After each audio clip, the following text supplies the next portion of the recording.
ஆண்டவர் இயேசு இந்த கட்டளைகளை எப்படி கொடுத்தார், என்ன இந்த கட்டளைகள் என்பதை விடுதலை பயண நூல் 20வது அதிகாரத்திலே நாம் படிக்கலாம். கடவுள் அருளிய வார்த்தைகள் இவையே: நானே உன் கடவுளாகிய ஆண்டவர், அடிமை வீடாகிய எகிப்து நாட்டில் இருந்து உன்னை வெளியேறச் செய்தவர். என்னை தவிர வேறு தெய்வங்கள் உனக்கு இருத்தல் ஆகாது. மேலே விண்வெளியிலும் கீழே மண்ணுலகில் பூமிக்கு அடியே நீர்த்திரளில் உள்ள யாதொன்றின் சிலையையோ ஓவியத்தையோ நீ உருவாக்க வேண்டாம். நீ அவைகளை வழிபடவோ அவற்றிற்கு பணிபுடை புரியவோ வேண்டாம். ஏனெனில் உன் கடவுளும் ஆண்டவருமாகிய நான் இதை சகித்துக் கொள்ள மாட்டேன். என்னை புறக்கணிக்கும் மூதாதையரின் பாவங்களை பிள்ளைகள் மேல் 3ஆம் 4ஆம் தலைமுறை மட்டும் தண்டித்து தீர்ப்பேன். மாறாக என் மீது அன்பு கூர்ந்து என் விதிமுறைகளை கடைபிடிப்போருக்கு 1000 தலைமுறைக்கும் பேரன்பு காட்டுவேன். உன் கடவுளாகிய ஆண்டவரின் பெயரை வீணாக பயன்படுத்தாதே. ஏனெனில் தம் பெயரை வீணாக பயன்படுத்துபவரை ஆண்டவர் தண்டியாது விடமாட்டார். ஓய்வு நாளை தூயதாக கடைபிடிப்பதில் கருத்தாயிரு. 6 நாட்கள் நீ உழைத்து உன் அனைத்து வேலையையும் செய்வாய். 7ஆம் நாளோ உன் கடவுளாகிய ஆண்டவருக்கான ஓய்வு நாள். எனவே அன்று நீயும் உன் மகனும் மகளும் உன் அடிமை பெண்ணும் உன் கால்நடைகளும் உன் நகர்களுக்குள் இருக்கும் அந்நியனும் யாதொரு வேலையும் செய்ய வேண்டாம். ஏனெனில் ஆண்டவர் 6 நாட்களில் விண்ணுலகையும் மண்ணுலகையும் கடலையும் அவற்றில் உள்ள அனைத்தையும் படைத்து 7ஆம் நாளில் ஓய்ந்திருந்தார். இவ்வாறு ஆண்டவர் ஓய்வு நாளுக்கு ஆசி வழங்கி அதை புனிதப்படுத்தினார். உன் கடவுளாகிய ஆண்டவர் உனக்களிக்கும் நாட்டில் உன் வாழ்நாள் நீடிக்கும்படி உன் தந்தையையும் தாயையும் மதித்து நட. கொலை செய்யாதே, விபச்சாரம் செய்யாதே, களவு செய்யாதே, பிறருக்கு எதிராக பொய் சான்று சொல்லாதே, பிறர் வீட்டை கவர்ந்திட விரும்பாதே, பிறர் மனைவி, அடிமை, அடிமை பெண், மாடு, கழுதை அல்லது பிறர்க்குரியது எதையுமே கவர்ந்திட விரும்பாதே. இதைத்தான் ஆண்டவர் நமக்கு கொடுத்தார். முதலாவதாக ஆண்டவர் சொல்லுகிற கட்டளை, உன் தேவனாகிய ஆண்டவரை தவிர உனக்கு வேறு தெய்வங்கள் இல்லாமல் போவதாக.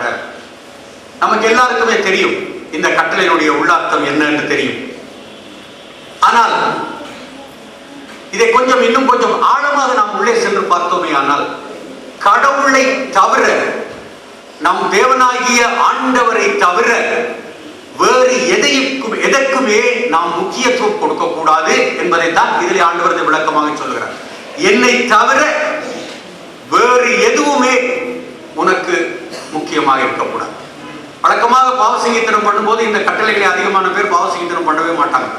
ஏன்னா வேறு தெய்வம் என்பது நம்ம வேற கோயிலுக்கு நம்ம போறதே இல்லை, அதனால இது தேவையில்லை அப்படின்னு. ஆனால் இன்றைக்கு நம்முடைய மத்தியிலே தான் இந்த பாவம் அதிகமாக இருக்கிறது என்று நான் சொல்வேன். உன் கடவுளாகிய ஆண்டவரை தவிர, பாருங்கள், உன் கடவுளாகிய ஆண்டவரை தவிர வேறு எதையுமே உனக்கு முன்னால் இருக்கக்கூடாது. கடவுளுக்கு முன்னால் இம்பார்ட்டன்ஸ், முக்கியத்துவம் கொடுக்காதீர்கள். இன்றைக்கு நம்முடைய சமுதாயத்திலே நாம் எதற்கெல்லாம் முக்கியத்துவம் கொடுக்கிறோம் என்பதை நான் இன்றைக்கு நினைத்து பார்ப்போம். நாம் ஜெபிப்போம், நாம் இன்றைக்கு பூசைக்கு போவோம். ஆனால் காலையிலே எழுந்து பூசைக்கு போகும்போது நம்முடைய வீடுகளிலே நிறைய பிரச்சனைகள். அன்றைக்கு பார்த்ததால் காலையிலே மேட்சிங் ட்ரெஸ் கிடைக்காது, தேடணும். குழந்தைகளும் அதை சரி பண்ணுவதற்கு நேரமாகும். புருஷனுக்கு துணியெல்லாம் எடுத்து வைக்கணும். அவர் கொஞ்சம் லேட்டாக தான் எழும்புவார் எப்பவுமே வீட்டில். அவருக்கு உண்டானதெல்லாம் தயாரித்து முடிக்கணும். இதையெல்லாம் செய்து முடிச்சுட்டு பூசைக்கு போகும்போது சாமியார் பிரசங்கத்தை தாண்டி போயிடுவார். நாம் எதற்கு முக்கியத்துவம் கொடுக்கிறோம்? ஆண்டவர் பூசைக்கு, ஆண்டவருடைய திருப்பலிக்கா அல்லது நம்முடைய வீட்டு வேலைகளுக்கா? அப்போ நாம் பாவம் செய்கிறோமா? முதலாம் கற்பனைக்கு நம்முடைய அன்றாட பிரச்சனைகள் தான் இதெல்லாம். நம்முடைய வாழ்வில் இருக்கிற அன்றாட பிரச்சனைகள். இன்னும் சில வீடுகளில் இன்னொரு காலம் நடக்கும். ஜெபிப்பதற்கு 7 மணி இன்றைக்கு வீட்டிலே ஜெபம் செய்ய வேண்டும் என்று நினைத்துக் கொண்டிருக்கும் பொழுது அப்பொழுது பார்த்து டிவியில் அழகான ஒரு திரைப்படம் கிளைமாக்ஸ் நெருங்கி கொண்டிருக்கும். சோ ஏய் வா ஜெபம் படிக்கலாம் அப்படின்னு கூப்பிட்டா கொஞ்சம் இருங்க, இந்த கிளைமாக்ஸ் முடியட்டும் அப்புறமா ஜெபம் படிக்கலாம். எதற்கு முக்கியத்துவம் கொடுக்கிறோம்? நம்முடைய வழிபாடு எங்கே இருக்கிறது? ஒரு சில நேரங்களில் நம்முடைய பயணங்கள் சில சமயத்தில் அத்தியாவசிய சமயங்கள் உண்டு. அதை விட்டு சில சமயங்களிலே சில வேளைகளிலே நாம் லீவிலே பயணம் செய்யும் பொழுது நாம் அந்த ஞாயிற்றுக்கிழமை பயணத்தை நாம் தேர்ந்தெடுப்போம். அப்ப ஞாயிற்றுக்கிழமை நம்ம கடவுளை துதிப்பதற்கோ தொழுவதற்கோ நாம் போவதில்லை, பூசையை மிஸ் பண்ணும். அதை முந்தின நாள் போயிருக்கலாம், இல்ல அடுத்த நாள் போகலாம். சில நேரங்களிலே நாம் அது அத்தியாவசியமாக பயணம் பண்ண வேண்டிய நேரங்கள் உண்டு, அது தவிர்க்க முடியாது. சரி, ஆனால் மற்ற நேரங்களில் நாம் நம்முடைய பயணத்தை எப்படி தயாரிக்கிறோம், முன்னாலே அதை எப்படி நாம் ப்ரோக்ராம் பண்ணுகிறோம் என்பதை நாம் சிந்தித்து பார்க்கிறோம். இன்னும் சில இடங்களிலே இன்னும் பல வகையான பிரச்சனைகள். நாம் சில இடங்களிலே பார்த்தோமேயானால் ஞாயிற்றுக்கிழமைகளிலே பூசை போவதற்கு பதிலாக வேறு எங்கோ சென்று கொண்டிருப்பார்கள் மக்கள். அந்த இடத்திலே அற்புதம் நடக்கிறது, இந்த இடத்திலே அற்புதம் நடக்கிறது. என்ன செய்து கொண்டிருக்கிறோம்? நாம் எதற்கு முக்கியத்துவம் கொடுக்கிறோம்? திருப்பலியிலே ஆண்டவர் தன்னையே நமக்காக காணிக்கையா ஒப்பு கொடுத்து தினமும் இந்த பலிப்பீடத்திலே நமக்காக காத்திருக்கிற தேவன் இங்கே இருக்கும் பொழுது நாம் எதை நாடி ஓடுகிறோம்? இன்னும் நம்முடைய வீட்டு சமுதாய சடங்குகளை நாம் பார்ப்போம். கல்யாணங்கள் நடக்கும் நம்முடைய வீடுகளிலே. சாமியாருக்கே நம்ம ஆர்டர் போடுவோம், சாமியை இத்தனை மணிக்கு தான் பூசை வைக்கணும், ஏன்னா அதுதான் நல்ல நேரம். நல்ல நேரத்துக்கு முக்கியத்துவமா? நாம் எதை கடவுளாக நினைக்கிறோம்? நேரத்தை கடவுளாக்குகிறோமா, இல்லை நம்முடைய தந்தையாகிய இறைவனை கடவுளாக்குகிறோமா? நேரத்தை கடவுளாக்குகிறோம். அப்ப நம்முடைய கடவுள், உன் தேவனாகிய கர்த்தாவை தவிர உனக்கு வேறு கடவுள் இல்லை, உனக்கு வேறு கடவுள் இல்லை. இதுதான் நம்முடைய கடவுளாக இருக்கிறது. இன்னும் சிலருக்கு சில விதமான பழக்கங்கள். வெளியே போகும்போது பூனை குறுக்க போயிடும், உடனே வீட்டுக்கு வந்துருவாங்க, திரும்பி ஒரு கிளாஸ் தண்ணி குடிச்சுட்டு போ. பூனை குறுக்க போச்சு, போற காரியம் நல்லா இருக்காது. யாரை நம்புகிறோம்? நீ ஜெபித்து விட்டு வெளியே போனால் உனக்கு பூனை இல்ல, நாய் இல்ல, பள்ளி இல்ல, ஒண்ணும் பண்ணாது. நாம் ஜெபம் செய்யாம பூனையை நம்பி போறோமா? வெளியில பூனை நமக்கு கடவுளா? பள்ளி சொல்லுகிறது, கிளி ஜோசியம், சாஸ்திரம் இல்லாத ஜோசியங்கள் எல்லாம் நம்முடைய நாட்டிலே உண்டு. துன்பம் வந்துவிட்டால் உடனே நாம் ஓடுவது ஆண்டவரை தேடி ஓடுகிறோமா? இல்லை, அங்க அது சொல்லுகிறார்கள், குறி சொல்லுகிறார்கள், இங்க இதை சொல்லுகிறார்கள் என்று நாம் அவர்கள் பின்னாலே அலைகிறோமா? ஆண்டவர் நம்ம கொடுத்திருக்கிற இந்த வேத புத்தகத்தில் அழகாக சொல்லுகிறார், கையிலே காப்பு கட்டி கொண்டிருப்பவர்களே உங்களுக்கு ஐயோ கேடு. எத்தனை பேர் இன்றைக்கு எத்தனையோ தாயத்துகளையும் கயிறுகளையும் இடுப்பிலும் கைத்திலும் கழுத்திலும் தொங்க விட்டுக் கொண்டிருக்கிறோம்.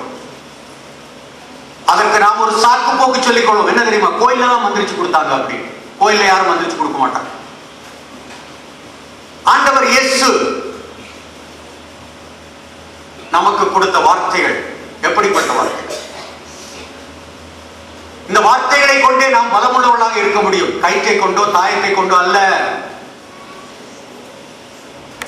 இந்த வார்த்தைகளை தியானித்து ஆண்டவரிடத்திலே உன்னுடைய பயணத்தை ஒப்பு கொடுத்து நீ வெளியே செல். உன்னுடைய பயணம் எந்தவித தொல்லையும் இன்றி நன்றாக இருக்கும். அதை விட்டுவிட்டு நாம் எதில எல்லாமோ கவனம் செலுத்துகிறோம். திங்கட்கிழமை பயணம் பண்ண மாட்டோம், செவ்வாய்க்கிழமை இதை செய்ய மாட்டோம், புதன்கிழமை அதை செய்ய மாட்டோம். ஒவ்வொரு நாளும் எல்லா நாட்களுமே ஆண்டவரால் ஆசீர்வதிக்கப்பட்ட நாட்கள். Praise the Lord. Hallelujah. Praise the Lord. பாருங்கள், நாம் இந்த எத்தனை பாவங்களை நாம் பண்ணி கொண்டிருக்கிறோம். ஆனால் நாம் இதையெல்லாம் பாவம் செய்கிறதை சொல்லுவோமா? இல்லை. ஏனென்றால் இதையெல்லாம் நாம் நியாயப்படுத்திக் கொள்கிறோம். இதெல்லாம் பரம்பரையா நம்ம பண்றதுதான். எல்லாம் ஒண்ணு இல்லை. கல்யாணம் என்றால் முதலில் நாம் தேடுவதே பஞ்சாங்கத்தையும் கேலண்டரையும் தான். நல்ல நேரம் இங்கே வருகிறது. அதிலும் ஒரு சிலர் இந்த கேலண்டர் சரியில்லை, அந்த முகூர்த்த பஞ்சாங்கத்தை கொடு, அந்த பஞ்சாங்கத்துல சரியா நேரம் போட்டிருப்பான். கணிப்பது யார்? கடவுளா மனிதனா? பஞ்சாங்கத்தை கணித்தது யார்? மனிதர்கள் கடவுளா இல்லை நம் தேவனாகிய ஆண்டவர் கடவுளா? விசுவசிப்போம். இதுவரைக்கும் நாம் தவறுகள் செய்திருந்தால் இன்று இந்த நாளிலே ஆண்டவர் நம்முடைய கண்களை திறப்பாராக. இதுவரைக்கும் இந்த 1வது கற்பனையை பற்றி சிந்திக்காது இருந்த நாம் இன்றைக்கு சிந்திக்க ஆரம்பிக்கும். 2வதாக ஆண்டவர் சொல்லுகிறார்.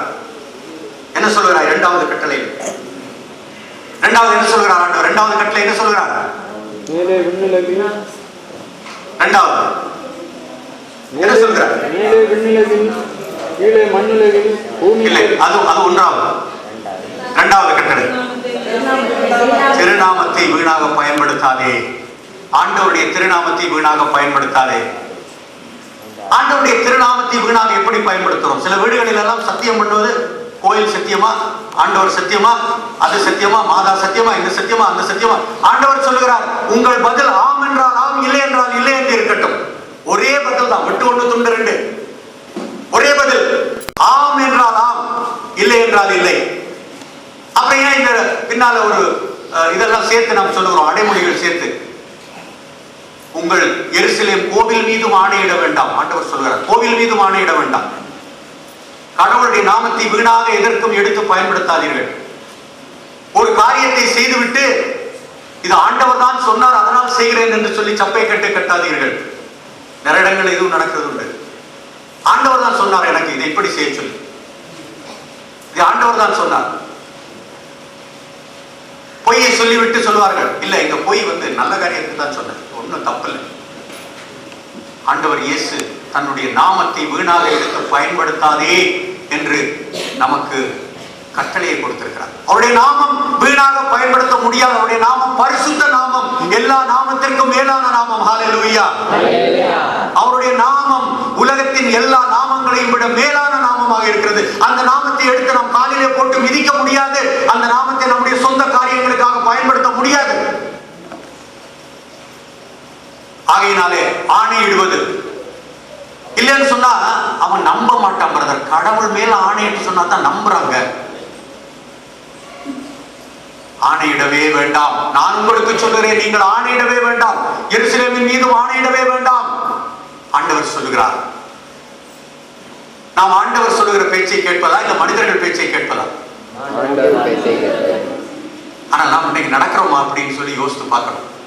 இன்றைக்கு காலையிலே செய்தித்தாளிலே நாங்க போகிற வழியிலே ஒரு பாம் வைத்திருக்கிறார்கள், ஆகவே மக்கள் யாரும் அங்கே செல்ல வேண்டாம்னு லோக்கல் கேபி டிவியில சொன்னா நம்ம அந்த ரோட்ல போவோமா? நம்புவோம்.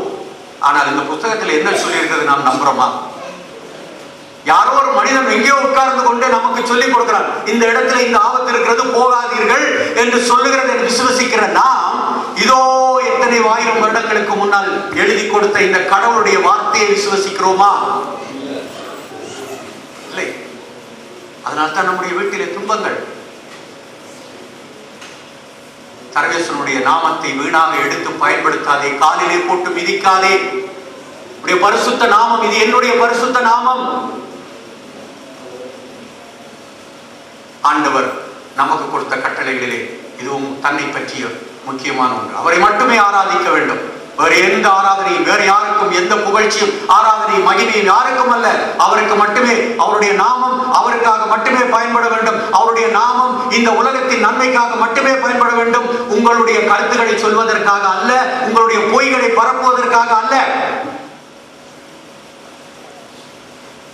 3வது கட்டளை என்ன சொல்கிறது? ஓய்வு நாளை தூயதாக கடைபிடிப்பதின் கருத்து. இந்த ஓய்வு நாள் நமக்கெல்லாம் கொடுக்கப்பட்ட சாபத் டே. இந்த ஓய்வு நாள் எப்படி நாம் பயன்படுத்துகிறோம் என்று நம்முடைய நாட்களிலே பார்க்கலாம். ஓய்வு நாள்கள் எப்படி பயன்படுத்தப்படுகிறது? ஓய்வு நாளிலே நாம் முதலாவதாக செய்ய வேண்டிய ஒரு காரியம் செய்து கொண்டு இருக்கிறோம். என்ன செய்யணும்? காலையில் எழுந்த உடனே திருப்பலி முதல்ல போயிடுவோம். அரையோ காலோ முக்காலோ பரவாயில்ல, கோயிலுக்கு போனா போதும், போயிடலாம், கோயிலுக்கு போயிடுவோம். அது முடிஞ்சதும் அடுத்தது ஓய்வு நாளின் அடுத்த கட்டம் நம்முடைய வாழ்க்கையில் எப்படி இருக்கிறது அலசி பார்ப்போம். நம்முடைய வாழ்க்கை எங்கே இருக்கிறது? அடுத்த கட்டம் எங்கே இருக்கிறது? நேரா